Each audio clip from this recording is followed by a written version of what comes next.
Book Review, The Quantum Hemispheres, Book 1, The Rise of ARCO.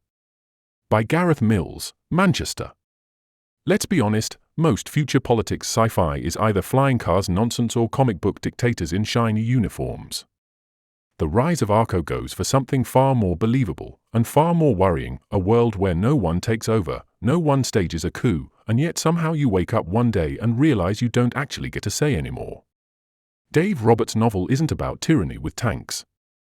It's about control through paperwork, platforms, and policies that are always sold as being for your own good.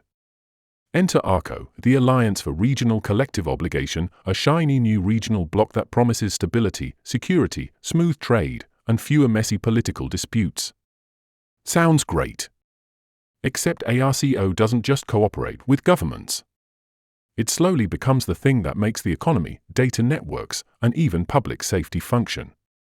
And once that happens, who exactly is in charge stops being a meaningful question. The story jumps between analysts, engineers, city officials, diplomats, and corporate operators, the people who actually keep modern societies running. None of them are evil masterminds.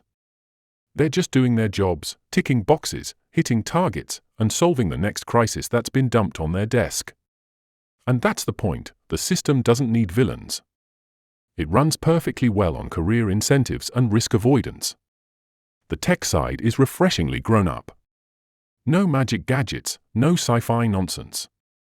Just upgraded logistics, cloud control, automated decision systems, and efficiency reforms that quietly lock whole regions into permanent dependency. Anyone who's lived through endless IT modernization programs in the UK will recognize the pattern immediately. What makes the book hit home is how familiar it all feels. Emergency powers that never quite go away. Digital systems that start as optional and end up mandatory. Decisions being made by committees, regulators, and international frameworks that no one voted for and no one can remove. If you've paid attention to the last 20 years of British politics, none of this feels far-fetched. Roberts doesn't give you a heroic resistance movement or some big final showdown. Instead, he shows you how people slowly adapt, compromise, and rationalize their way into a world where political choice is mostly theater and real power lives in technical standards and compliance rules. And that's what makes the Rise of ARCO uncomfortable in the best way. It doesn't scare you with monsters. It scares you with meetings. By the time you reach the end, you're not asking who's the bad guy. You're asking whether anyone left in the system even has the ability to say no, and whether most people would bother trying if saying yes keeps the lights on and the shelves stocked.